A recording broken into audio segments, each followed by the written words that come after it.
সম্মানিত ভাইয়েরা, আকলমন্দ ইশারা বা সাত সচেতন ব্যক্তির জন্য ইঙ্গিতটাই যথেষ্ট। সমাজের কিছু লোক চায় এই জাতি ইসলাম থেকে দূরে থাকুক। আসতে বলবেন না, আছে না নাই? আচ্ছা, চায়। ব্রিটিশদের তৈরি করা ক্যারিকুলাম এখনো আছে। আমরা ব্রিটিশ তারাইছি, কিন্তু তাদের ক্যারিকুলাম, তাদের সিস্টেমগুলো আমরা এখনো রেখেছি। আমি ওদের কিছু দেশ সফর করেছি। ইউরোপ আমেরিকায় মানুষ চলাচল করে ডান পথে, আর আমরা চলি কোন পথে? বাম পথে। ওরা ডান পথে ঠিকই চলে, আর আমাদেরকে চালায় কোন দিকে? বাম দিকে। ইসলাম চলতে বলে কোন দিকে? ডান দিকে। আমাদের চালায় কোন দিকে? এখনো সে আইনগুলো রয়ে গেছে। সম্মানিত ভাইয়েরা, সম্মানিত দ্বীনি বন্ধুগণ, আমরা যদি ইসলামকে পরিপূর্ণরূপে মানতে চাই, মানার জন্য সবার আগে যে কিতাবের সঙ্গে সবচেয়ে বেশি সম্পর্ক রাখতে হবে, সেই কিতাবটার নাম কি বলেন? আসতে বলবেন না, সেই কিতাবের নাম কি? কোরআন। কোরআন এমন একটি কিতাবের নাম যার ভিতরে সব আছে। চিকিৎসক চিকিৎসা নেবে আছে, গবেষক গবেষণা নেবে আছে, লেখক লেখা নেবে আছে, কবি কবিতা নেবে আছে, রাষ্ট্রনায়ক রাষ্ট্র নেবে আছে, প্রশাসনের থিওরি নেবে আছে, ফিজিক্স কেমিস্ট্রি, এর উপরে কয়েকশো আয়াত আল্লাহ তাআলা বলে দিয়েছেন। আলহামদুলিল্লাহ বলে। কাতারে আমার একটা সফর ছিল। কাতার থেকে ফিরে আসার পথে বিমানের উইন্ডো সাইডে বসে, কয়েক হাজার ফিট উপরে তো, নিচের দিকে বিশাল বড় মেঘের একটি স্তর দেখছি। গত 20শে সেপ্টেম্বর আমি যখন ফিরতেছিলাম, তো বিশাল স্তর দেখে আমি ভাবলাম, আল্লাহ তুমি এই বিশাল মেঘের স্তরটা রাখছো কেমনে? এর কি কোনো ওজন আছে? তো গবেষণা করে দেখি, বিজ্ঞান বলতেছে, সৌরজগতের নিয়ে যারা সৌরবিদরা, যারা তথ্য যারা গবেষণা করেন, তারা বলতেছে যে কিছু কিছু মেঘমালা আছে, কিউমুলাস একটা মেঘমালা, যার ওজন হলো 200 টন। কিউমুলিনাম্বাস নামে কিছু মেঘমালা আছে যার ওজন হলো 10 লক্ষ টন। আল্লাহু আকবার বলবেন না? আমার আল্লাহ তাআলা এই মেঘমালাগুলো কি এত ওজন রাখার পরে আল্লাহ রাব্বুল আলামিন ঝুলায় রেখেছেন, ফেলে দেন নাই। এই জমিনে ফেলে দিলে সব শেষ হয়ে যেত। তখন আমি মনে মনে চিন্তা করলাম, বিজ্ঞান তো বলল এই মেঘমালার ওজন আছে, কোরআনে আল্লাহ রাব্বুল আলামিন কিছু বলেছেন কিনা? সঙ্গে সঙ্গে খুঁজে দেখি আল্লাহ রাব্বুল আলামিন সূরা রাদের 12 নম্বর আয়াতে বলছেন, হুয়াল্লাযী ইউরীকুমুল বারকা খাওফান ওয়া তামআন ওয়া ইউশিস সাহাবাত থিকাল। তিনি সেই মহান রব যিনি তোমাদেরকে বিদ্যুৎ দেখান, বিজলি দেখান ভয়ের জন্য এবং আশার জন্য, এবং উত্থিত করেন ঘন ভারী মেঘমালা। জোরে বলি সুবহানাল্লাহ। এখন বলেন, বিজ্ঞান কি প্রমাণ করলো না কোরআন থেকে ধার নিল? কোরআন থেকে ধার নিয়েছে। কোরআন কত আগে বলে দিয়েছে। বিগ ব্যাং থিওরি যারা গবেষণা করেন, এই বিগ ব্যাং থিওরি একটা আলোচিত থিওরির নাম। এক সময় আকাশ এবং জমিন দুটো এক জায়গায় লাগানো ছিল। প্রচন্ড ধাক্কার মধ্য দিয়ে এই মহাশূন্যের সৃষ্টি হয়েছে, এটা হালের বিজ্ঞান বলছে। অথচ আল্লাহ রাব্বুল আলামিন আজ থেকে 1500 বছর আগে কোরআনে বলছেন, আওয়ালাম ইয়াল্লাযীনা কাফারু আন্নাস সামাওয়াতি ওয়াল আরদা কানাতা রাতকান ফাফাতাকনাহুমা وجعلنا من الماء كل شيء حي। জোরে বলুন আল্লাহু আকবার। তিনি সেই মহান সত্তা যিনি আকাশ এবং জমিনকে এক জায়গায় রেখেছিলেন। প্রচন্ড ধাক্কার মধ্য দিয়ে বিশাল বড় একটা মহাশূন্যতা তিনি সৃষ্টি করেছেন। আমার বন্ধুগণ, এই আয়াতকে রিসার্চ করে পশ্চিমার বহু গবেষক কালেমা পড়ে মুসলমান হয়ে গেছে। কোরআন তো শুধু ধর্মীয় কিতাবের নাম নয়। এটা যদি কেউ বলে, এটা ভুল হবে। পৃথিবীর যে কোনো মানুষের যে কোনো চাহিদা পূরণ করার জন্য কোরআন হচ্ছে একটা যথেষ্ট কিতাব। জোরে বলি সুবহানাল্লাহ। সেই কিতাব 30 পারা মুখস্থ করা এটা ছোটখাটো কোনো যোগ্যতা নয়। 7 জন হাফেজা আজকে তারা 30 পারা কোরআনের সবকটা নিয়ে আজকে তাদেরকে উপহার স্বরূপ আমরা কিছু কি বোরকা না বোরকা দেওয়া হয়েছে। আলহামদুলিল্লাহ বলেন, জোরে বলি আলহামদুলিল্লাহ। কোরআনকে সবাই মুখস্থ করতে পারে? আসতে বলবেন না পারে। মুখস্থ করতে চাইলেই কি হবে? হবে না। আমার নবীজি লা তুহাররিক লিসানাকা লিতাআজালা বি, কোরআন যখন নাজিল হতো রাসূল মাঝে মাঝে তাড়াহুড়া করতেন মুখস্থ করার জন্য, তাড়াহুড়া করতেন। আল্লাহ তাআলা বললেন, হে রাসূল আপনি তাড়াহুড়ো করে মুখস্থ করার চেষ্টা করবেন না, আমি নিজে আমি আল্লাহ তাআলা আমি আপনার সিনার মধ্যে জমা করে দেব। জামাহু ওয়া কুরআন, আমি জমা করে দেব। এখন এই আয়াতকে যদি আপনি সামনে নেন তাহলে বোঝা যাচ্ছে হাফেজ হতে চাইলে হাফেজ হওয়া যায় না। আল্লাহ তাআলা যাকে হাফেজ বানাবেন আল্লাহ তাআলা তাকে নির্বাচিত করেন। জোরে বলি সুবহানাল্লাহ। গত রমজানে দুবাইয়ে আমার একটা প্রোগ্রাম ছিল, সেখানে যে আমি শুনলাম যে গোটা পৃথিবীর সকল দেশ থেকে হাফেজরা আসতেছে, একটা কম্পিটিশন হবে। গত রমজান সব হাফেজ এক জায়গায় হয়েছে। সেই কম্পিটিশনে বাংলাদেশ অংশগ্রহণ করেছিল। শীর্ষ 10 জনের নাম ঘোষণা আসলো। 10 নাম্বার, 9 নাম্বার, 8 নাম্বার ঘোষণা আসতেছে। 7 number, 6 number, 5 number, 4 number, 3 number, 2 number, কোনোটাতেই বাংলাদেশ নাই। বাংলাদেশ আছে কয় নাম্বারে? কয় নাম্বারে? 1 নাম্বার। শুধু লাউয়ার কুদু বেচারে টাকা দিয়ে যদি হাফেজদের এমন সম্মান তারা যদি অর্জন করতে পারে, ক্রিকেটের পিছনে অন্যান্য সাংস্কৃতিক অনুষ্ঠানের জন্য খেলাধুলার পেছনে যে কোটি কোটি টাকা খরচ করা হয়, তার এক সামান্যটুকু যদি এই হাফেজদের পিছনে যদি খরচ করা হতো তাহলে হাফেজরা আজকে পৃথিবীর কোথায় গিয়ে পৌঁছতো? আল্লাহু আকবার বলেন। সম্মানিত ভাইয়েরা, আমরা প্রতিষ্ঠানের জন্য দোয়া করি, আল্লাহ তুমি এই প্রতিষ্ঠানকে তুমি আল্লাহ কবুল করো। জোরে বলি আল্লাহুম্মা আমিন।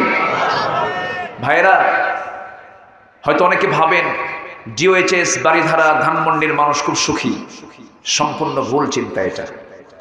দেখেন নাই গত বছরের কি আগের বছর একজন চিত্রনায়ক, তার শ্বশুর ধানমন্ডির বাসিন্দা, লাইসেন্সওয়ালা পিস্তল নিয়ে মাথায় ঠেকিয়ে ফেসবুক লাইভে এসে সুইসাইড করলো, আত্মহত্যা করলো।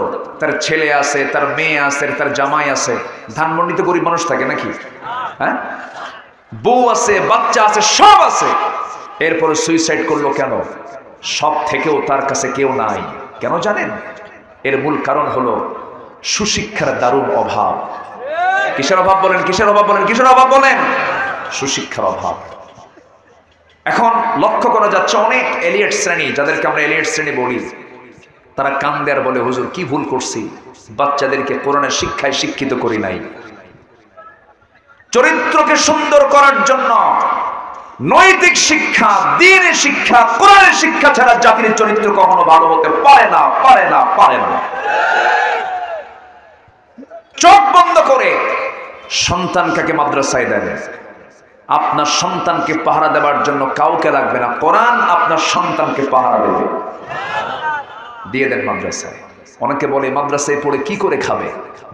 দেখছেন কি চিন্তা ওনার? আচ্ছা কি করে খাবে এই চিন্তা কি বান্দার না আল্লাহ? আসতে বলবেন না কার? আল্লাহ। শক্তি দিয়ে যদি রিজিক পাওয়া যেত, বনের রাজা হলো সিংহ, না খায় থাকে মাঝে মাঝে। আবার ছোট্ট পাখি বাবুই পাখি, তার বাসাটা দেখছেন শীতাতপ নিয়ন্ত্রিত, একদম তাল গাছের মাথায়, সিডর, আইলা, নার্গিস, হারিকেন, যা সুখ আমার আপনার বাড়ি ঘর সব উপরে যায়, সব লন্ডভন্ড হয়। বাবুই পাখির তাল গাছও ঠিক থাকে, ওর বাসাও ঠিক থাকে। জোরে বলে সুবহানাল্লাহ। বাবুই পাখি কি শক্তিশালী? ও কি না খেয়ে থাকে? না। এটা ভুল চিন্তা, এটা ভুল চিন্তা। রিজিকের ফয়সালা কার হাতে? হাজার হাজার কোটি টাকার মালিক সারাদিনে 50 গ্রাম খায়, 25 গ্রাম চাউল খায়। খাবারের দিক থেকে শহরের লোক বেশি খায় না গ্রামের লোক বেশি খায়? গ্রামের লোক কি প্লেট নিয়ে বসে না ডিশ নিয়ে বসে? এত বড় ডিশ নিয়ে না, আপনি বসেন। আমার ভাইয়েরা, রিজিক আলাদা বিষয়, রিজিক মানে টাকা পয়সা তা নয়। টাকা পয়সা আছে আপনার, কিন্তু সন্তানটা ইয়াবা খায়, মদের বোতল নিয়ে বসে থাকে, আপনাকে মাঝে মাঝে পিস্তল দেখায়, শান্তি আছে নাকি? ঘরের মধ্যে ঢুকলেন, বউটা আরেক পুরুষের সঙ্গে লাইন মারে, পরকিয়া করে, শান্তি আছে নাকি? শান্তি নাই। রিজিক তো এগুলো নয়। সর্বোত্তম রিজিক হলো আল্লাহর সন্তুষ্টি হাসিল করা। পরিপূর্ণ রিজিক হলো স্ত্রী সন্তান, সমস্ত সন্তানগুলো, স্ত্রী পরিবারগুলো সব আল্লাহওয়ালা হয়ে যাওয়া, ভালো হওয়া। টাকা পয়সা হলো সর্বনিম্ন রিজিকের নাম। সর্বোত্তম রিজিক হলো সুস্থতা পাওয়া, নিজেকে সুস্থ আল্লাহ তাআলা রাখেন, বড় একটা নিয়ামতে ধন্য হওয়া এটা। এই জন্য বন্ধুগণ, এই পৃথিবীতে যদি আপনি আমি সুখে শান্তিতে বসবাস করতে চাই, আলোর দিকে আসতে হবে। এই কিতাবের আরেকটা নাম হলো আলো। কি নাম বলেন? আলো। আলোর বিপরীতটা কি হয় বলেন? অন্ধকার। অন্ধকারকে দূর করার জন্য কি দরকার বলেন? আলোর দরকার। সূরা তাগাবুন থেকে আমি তেলাওয়াত করেছি। সূরা তাগাবুন আল্লাহ রাব্বুল আলামিন বান্দাকে ডাক দিয়ে বলছেন, ফাআমিনু বিল্লাহি ওয়া রাসূলিহি ওয়ান নূরিল্লাযী আনজালনা ওয়াল্লাহু বিমা তা'মালুনা খাবীর। জোরে বলুন আল্লাহু আকবার। এক নাম্বার কাজ হলো ঈমানটা ভালো করে আনো। কার উপরে বলেন? আসতে বলবেন না, কার উপরে? ঈমান আনো ভালো করে, রাসূলের উপরে তোমার ঈমানটা আনো। ঈমানটা আনতে নিয়ে কোনো গাফলতি করো না, কোনো ভুল করো না, কোনো প্যাঁচ লাগায় দিও না। আল্লাহর প্রতি ঈমান এনেছো, চাইবা তুমি কার কাছে? কিন্তু আল্লাহর কাছে না চাইয়া বাবার দরবারে যায় এমন লোক আছে না? নাই? আছে না? বাবার দরবারে চলে যায়, মাজারে গিয়ে সেজদা দেয়। মানুষ যে এত বোকা হয় কেমনে? মানুষ মানুষের কাছে চাইতে পারে না। পৃথিবীতে একটা গাধাও তো গাধার কাছে চায় না। মানুষ চাইবে কার কাছে? আসতে বলবেন না, কার কাছে? আল্লাহর কাছে চাইবে। ঈমান আনো ভালো করে। সবচেয়ে বড় সম্পদ হলো ঈমান। দুনিয়ার সবকিছু আছে, ঈমান নাই কোনো মূল্য হবে না। আপনি দান করছেন কোটি কোটি টাকা, ঈমান নাই কাম হবে না। বিল গেটস, গোটা পৃথিবীর ধনীদের অন্যতম একজন বিল গেটস, ওয়ারেন বাফেট, বড় বড় ধনী মানুষ, ইলন মাস্ক, বড় বড় ধনী মানুষ। আমার ভাইয়েরা, শুনলাম বিল গেটস নাকি তার সম্পদের সিংহভাগটাই সে রেড ক্রসকে দান করে দিয়েছে। কোনো লাভ নাই, কারণ তার মধ্যে কি নাই? ঈমান নাই। আমলহীন ঈমানের কোনো মূল্য নেই, আবার ঈমানহীন আমলের কোনো মূল্য নেই। দুটাই লাগবে, ঈমানও লাগবে, আমলে সালেহও লাগবে। আমার বন্ধুগণ, ঈমান আছে কিন্তু আমল নাই, কোনো লাভ হবে না। এমন ঈমান, নামাজ পড়ে না, আবার বলে হুজুর নামাজ না পড়ে ঈমান তোমার দারুণ শক্ত আছে। এরকম কিছু লোক আছে না? নাই?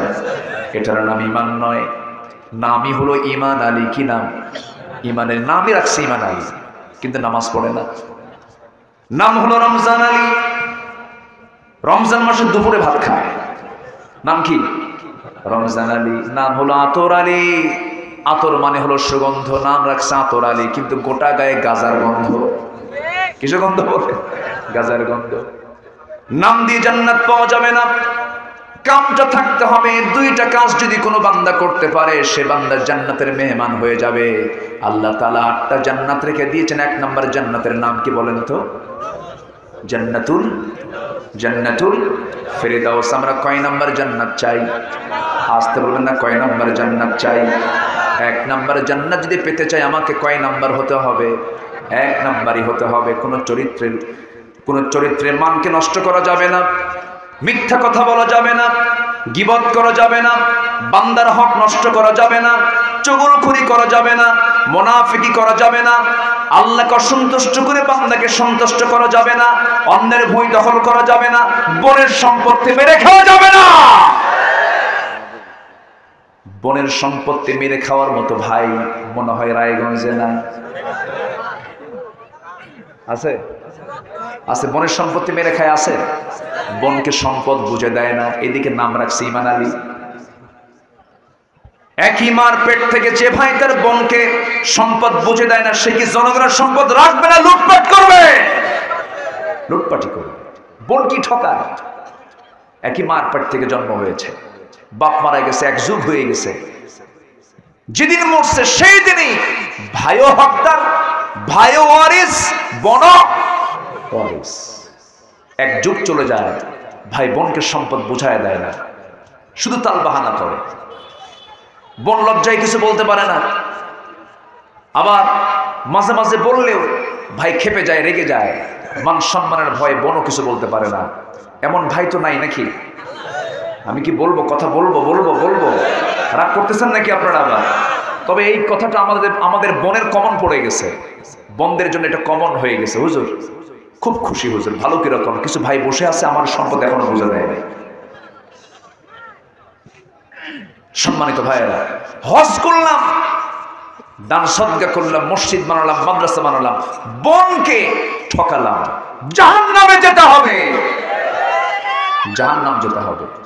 সূরা নিসা পড়েন, সূরা নিসার শুরুর দিকে 11 নম্বর আয়াতে মেবি লিযযাকারি মিসলু হাযযিল উনসাইন।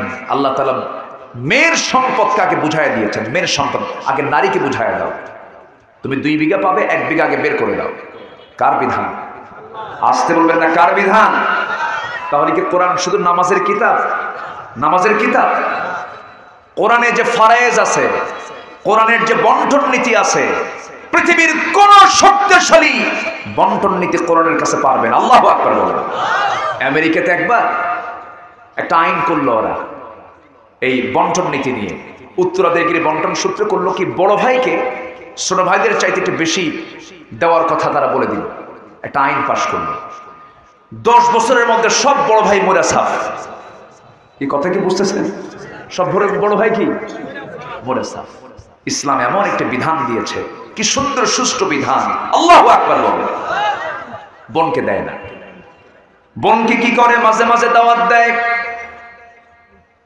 বগুড়ার দই খাওয়ায়, সুন্দর সুন্দর মিষ্টি খাওয়ায়, বোনকে পাশে বসায়া বোনকে আবার ওয়াজ করে, ভাই শোনো বোন, তুমি জায়গা পাবা, জমি পাবা, সব ঠিক আছে, কিন্তু একটা কথা বলি, কি অংশ নিলে কিন্তু ধ্বংস হয়। দেখছেন কি ওয়াজটা দিল? এটা কি কোরআন থেকে ওহী না শয়তান থেকে ওহী? না শয়তান। এগুলো ঈমানের লক্ষণ নয়। জান্নাত পাওয়ার জন্য বেশি কিছু লাগবে না ভাই। আমার নবীজির সামনে এক সাহাবী এসে বললেন, ইয়া রাসূলুল্লাহ, আপনি আমাকে সামান্য কিছু আমল শেখায় দেন, আমি জান্নাতে যেতে চাই।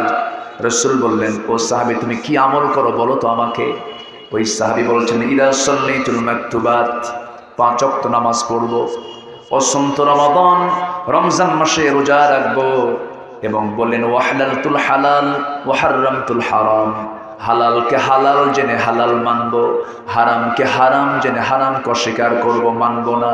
আদখুলুল জান্নাতা ইয়া রাসূলুল্লাহ, আমি কি জান্নাত পাবো নাকি রাসূল, আপনি বলুন। রাসূল বললেন, তুমি নিশ্চিত জান্নাতি, জান্নাতি। জোরে বলেন সুবহানাল্লাহ। জান্নাত পাওয়ার জন্য আমাকে আপনাকে হারামকে বর্জন করতে হবে, হালালকে লালন করতে হবে, হালালকে ধরতে হবে। আমার বন্ধুগণ, আপনার জান্নাত পাওয়ার জন্য বড় আলেম হতে হবে এমনটা নয়। প্রত্যেকের জন্য কোরআন শেখাটা সুন্নত না ফরজ? হালাল এবং হারামের জ্ঞান একার জন্য না সবার জন্য? সবার জন্য জানতে হবে। জান্নাত পাওয়ার জন্য কোরআন পড়বেন না, আপনি জান্নাত পাবেনটা কেমনে? কোরআন তো এমন একটি জানালার নাম, এমন একটা রাস্তার নাম, যে কোরআনের দিকে চোখ রাখলে পরে জান্নাতের রাস্তাগুলো দেখা যায়। জোরে কোন সুবহানাল্লাহ, জোরে কোন সুবহানাল্লাহ। এই দুনিয়াতে প্রত্যেকটা জমির দাগ নাম্বার আছে না নাই? দাগ নাম্বার আছে না? দাগ নাম্বার আছে। বুড়ো চাচা কোরআন পড়ে না, নামাজ পড়ে না, বুড়ো চাচাকে বলি, চাচা আপনি কোরআন পড়েন না কেন? বলে, বাবা কোরআন মুখেই আসে না, পড়তেই পারি না। কিন্তু চাচা কোরআন পড়তে পারেন না, কিন্তু চাচা আপনার যে জমিটা আছে হাটপাঙ্গাশির মোড়ে 10% একটা জায়গা আপনি মার্কেট করছেন, ওই মার্কেটের দাগ নাম্বার কত? 93। এই কথা কি বুঝতেছেন? দাগ নাম্বার মনে আছে, সিএস নাম্বার মনে আছে, সমস্ত জমিন দাগ নাম্বার, সমস্ত নাম্বারগুলো টনটনা তার মুখস্থ। অথচ আল্লাহ রাব্বুল আলামিন সর্বনিম্ন যে জান্নাতটা দিবেন, সেই জান্নাতটা হবে 10টা পৃথিবীর মতো একটা জান্নাত। জোরে বলি সুবহানাল্লাহ। কয়টা পৃথিবী? মনে হয় ছোটখাটো জান্নাত হয়ে গেছে নাকি? জোরে বলেন সুবহানাল্লাহ। সেই জান্নাতটা কোথায়? বলেন জান্নাত কোথায়? যমুনার ওই পারে? জান্নাতটা কোথায়? ডানেও না বামেও না, জান্নাত হবে উপরে। জোরে করেন সুবহানাল্লাহ। কেমনে? একটা আয়াত শোনেন। আমাদের বাপের ভিটা তো জান্নাত। আমাদের বাপের ভিটা কি? জোরে বলেন, আরো জোরে বলেন।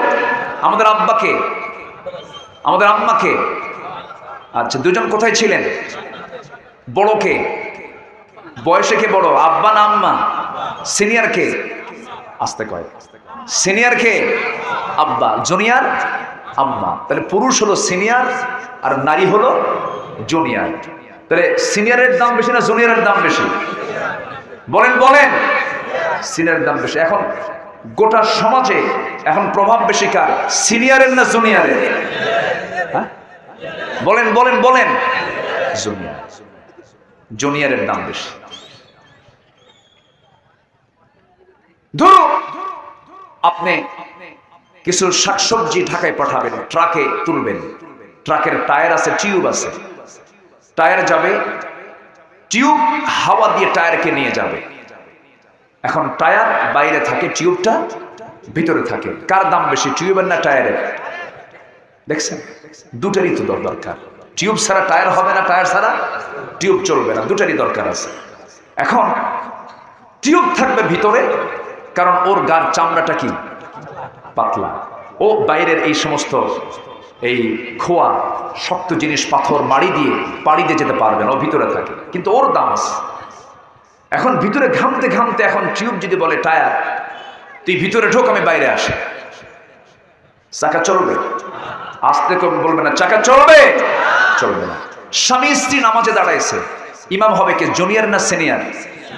বলেন সিনিয়র না জুনিয়র? আচ্ছা, এই দুজনের মধ্যে কে কাকে চালাবে? পুরুষ নারীকে চালাবে, নারী পুরুষকে চালাবে? আস্তে কর, বলেন বলেন বলেন। আর রিজালু কাওয়ামুনা আলান নিসা। কোরআন বলছে পুরুষ নারীর পরিচালক। পুরুষ নারীর কি পরিচালক? একজন তো অবশ্যই নেতা হতে হবে। একজন নেতা হতে হবে না? দুজন নামাজে দাঁড়াইছে, স্বামী আর স্ত্রী, ইমাম কে হবে? আজ থেকে ইমাম কে হবে? এখন পেছন থেকে বউ যদি বলে বহুদিন নামাজ পড়াইছো তুমি, আজকে আমি ইমাম, নামাজ হবে? নামাজ হবে? হবে না। বুঝে নেন, একটু বুঝে নেন, একটু বুঝে নেন। আমি নারীকে খাটো চোখে দেখছি না, নারীর সম্মান অনেক বেশি। কিন্তু কাপড় খুললে না গা ঢাকলে? গা খুললে না গা ঢাকলে? কাপড় চোপড় খুললে বলে সাহসী অভিনেত্রী। আমার দেশে সুন্দরী কম্পিটিশন হয়, পরপুরুষ নাম্বার দেয়, ওর মাথা থেকে পা পর্যন্ত দেখে দেখে নাম্বার দেয়। আর এরা দেয় জাতির নেতৃত্ব। যাদের নামাজ নেই, চরিত্র ঠিক নেই, সমস্ত নেতৃত্বের মুখে আমরা জুতা মারি, থুতু মারি। কষ্ট পাচ্ছেন নাকি? কষ্ট পাচ্ছেন? যাদের কাছে গেলে আপনাকে নামাজের কথা বলে না, যাদের কাছে গেলে আপনাকে সত্য কথা বলতে বলে না, যারা আপনার হাতে অস্ত্র তুলে দেয়, যারা আপনার হাতে মদের বোতল তুলে দেয়, যারা আপনার হাতে নারী তুলে দেয়, ওই সমস্ত নেতৃত্বের মানার কোনো প্রয়োজন নাই আমাদের। রাজি আছেন কারা কারা? হাত উঁচু করে দেখান মুসলমান।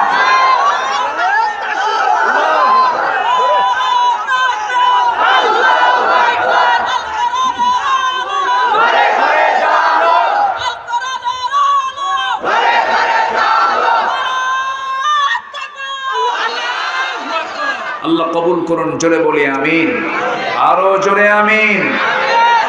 আজকে কয় তারিখ? এই 25 তারিখ আর কোনোদিন পাবো? এই সন্ধ্যা রাত কি আর কখনো খুঁজে পাওয়া যাবে? যাবে না। কালকে 26 তারিখ, আজকে 25 চলে গেল। আমি রাত্রে গিয়ে ঘুমিয়ে পড়বো, ঘুম থেকে যদি চোখের সামনে বাপ গেল, চোখের সামনে মা গেল, চোখের সামনে আড্ডা দেওয়া বন্ধু চলে গেল, কত আড্ডা মেরেছি বন্ধুর সাথে, বন্ধু চলে গেল। নিজের সন্তানকে দাফন করেছেন এমন বাপ এখানে আছেন না নাই? নিজের বোনকে দাফন করেছেন, বিদায় হয়েছে সব। আমিও চলে যাব। অভিনয়টা করে লাভ কি? অভিনয় করে লাভ নাই। একমাত্র অভিনয় যদি করতে হয় ইবাদত করে খুশি করব কাকে? আসতে বলবেন না কাকে? দুনিয়ার কিছু পদ পদবী, দুনিয়ার কিছু সম্মান যশ খ্যাতির জন্য হারামকে আমরা হালাল বানাবো না, অন্যায় কোনো পথে আমরা যাব না। আমরা জান্নাত যদি পেতে চাই সেই জান্নাতের লাইন আমাকে আপনাকে চলতে হবে।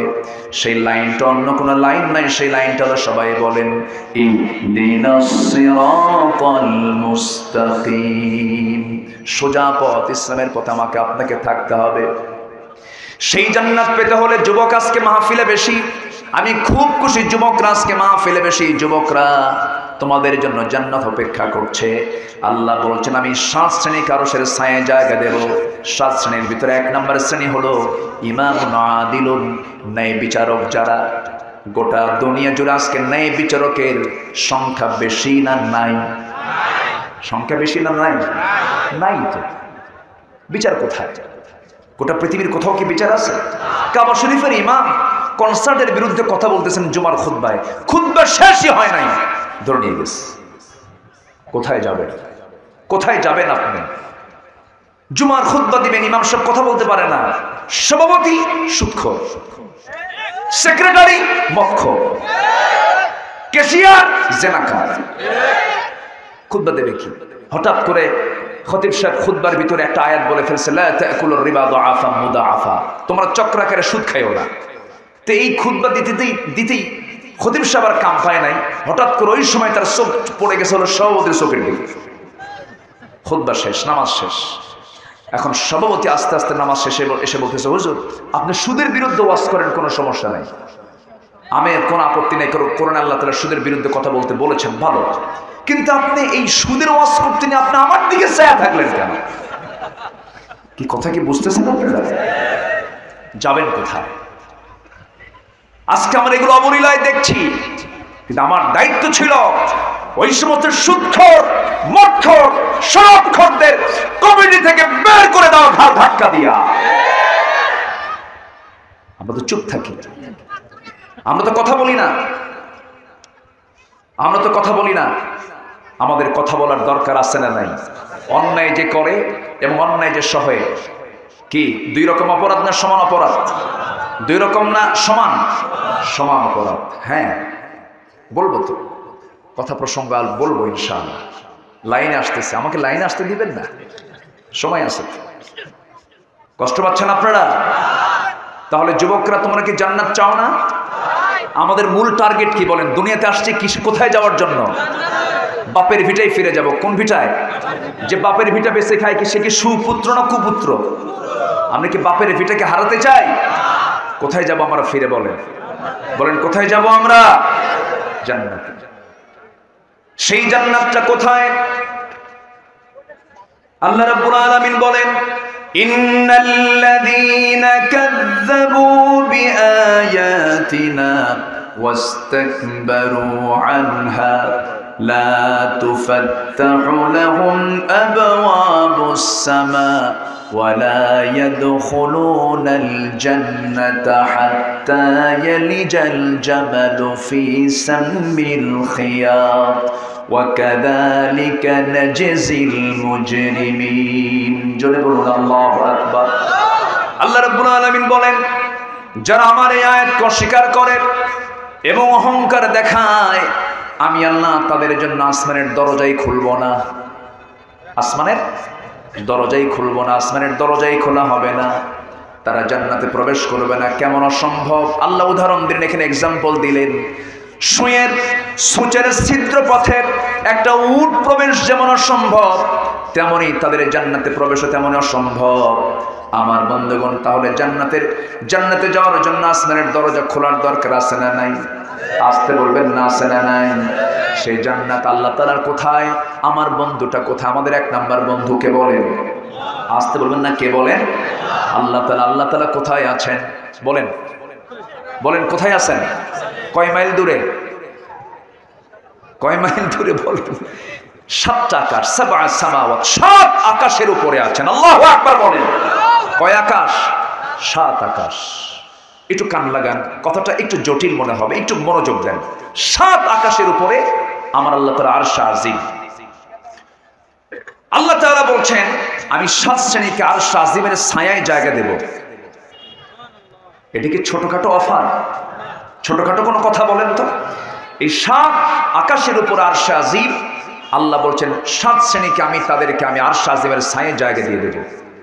এখন এই আকাশ যেটা আমরা দেখতে পাই খালি চোখে, এই আকাশের কাছে কেউ যেতে পেরেছে? বলেন, যেতে পেরেছে? চলে যাবেন? একটু বসেন আর কিছুক্ষণ। আচ্ছা আচ্ছা আচ্ছা আচ্ছা, ঠিক আছে। উনি খুব ব্যস্ত মানুষ, উনি তো চিকিৎসক, অনেক রোগী দেখতে হয়। আচ্ছা জি, ইনশাআল্লাহ ইনশাআল্লাহ। আপনারা যাবেন নাকি আবার? আপনারা আছেন তো নাকি? জোরে বলি ইনশাআল্লাহ। একটু বসেন। এখন এই আকাশ একটু বহু দূরেই থাকলো, সূর্য আমরা দেখি তো, সূর্য বড় না পৃথিবী বড় বলেন তো? বলেন কি বড় বলেন? সূর্য পৃথিবীর চাইতে 13 লক্ষ গুণ বড়। একটু জোরে বলি সুবহানাল্লাহ।